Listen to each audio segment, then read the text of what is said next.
घरकामासाठी परदेशात नोकरी मिळवून देण्याचे आमिष दाखवून एका महिलेची फसवणूक करून तिला कतार येथे नेऊन देह विक्रीस भाग पाडण्याचा प्रयत्न झाल्याचा गंभीर आरोप समोर आला आहे।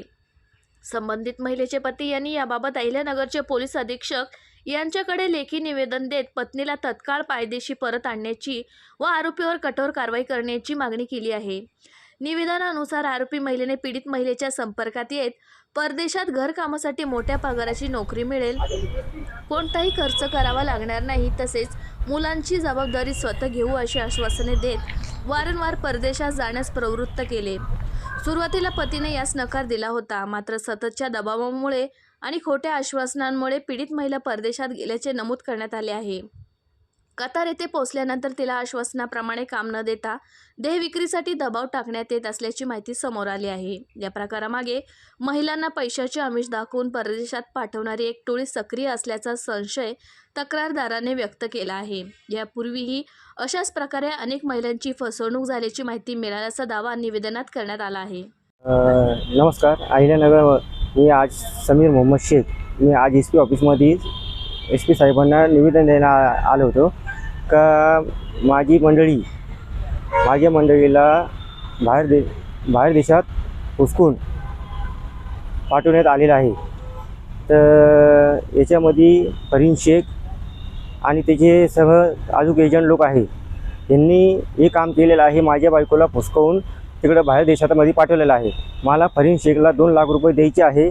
त्या हिशोबाने तिने मला म्हणली का तुम्ही तुमच्या बायकोला बाहेर देशात पाठवू आणि मग ते माझी तिथून रक्कम मी वसूल करीन। असे काम करून माझ्या बायकोला त्यांनी फुसकावून बाहेर देशामध्ये पाठवलेलं आहे। आणि ह्याच्यामध्ये यांचे पुढे यांची सकली आहे, फरीन शेख आहे, इम्रान हे आहे आणि एक साजिद म्हणून आहे। हे तिन्ही 4 एजंटमुळं माझ्या बायकोला यांनी तिकडं पाठवलेलं आहे बाहेर देशामध्ये।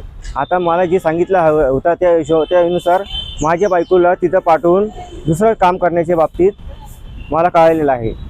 पण माझी बायकोला तिथं प्रॉब्लेम येत आहे, तकलीफ होत आहे। तर माझ्या बायकोचं म्हणणं आहे की मला परत इंडियामध्ये यायचं का मला इथं जमून नाही राहिलं, मला लई तकलीफ राहिली इथं। तर मी फरीन शेख यांना सांगितलं आहे का परत बोलावं, पण हे काही याच्यामध्ये दखल नाही घेत आहे। तर हे मला पैशाची डिमांड करू आले आहे का मला म्हणतात 1.5 लाख रुपये भरा तर तुमच्या बायकोला परत घेऊन येऊ। तर मी 1.5 लाख रुपये आणणार कुठून? मी भाजी विक्री करतो, माझे लहान 3 लेकरं आहे। आज यांचा सांभाळ कसं करू राहिलो मला माहिती आहे। माझ्या पत्नीचा बोलायला मला पैसे मागितले होते एजंटांनी, तर मी त्यांना 20,000 रुपये मारलेले आहे। तर माझ्या पत्नीला पाठवून असे म्हणले 2 दिवसामध्ये, पण अजून माझ्या पत्नीला काय पाठवलेलं नाही यांनी। तर मी त्या बाबतीमध्ये माझी मंडळी आली म्हणून मी SP साहेबांना निवेदन द्यायला आलो का माझ्या पत्नीला तुम्ही लवकरात लवकर बोलून घ्यावा आणि माझ्या त्यांच्यावर कडक से कडक कारवाई करावा, अशी माझी SP साहेबांना नम्र विनंती आहे।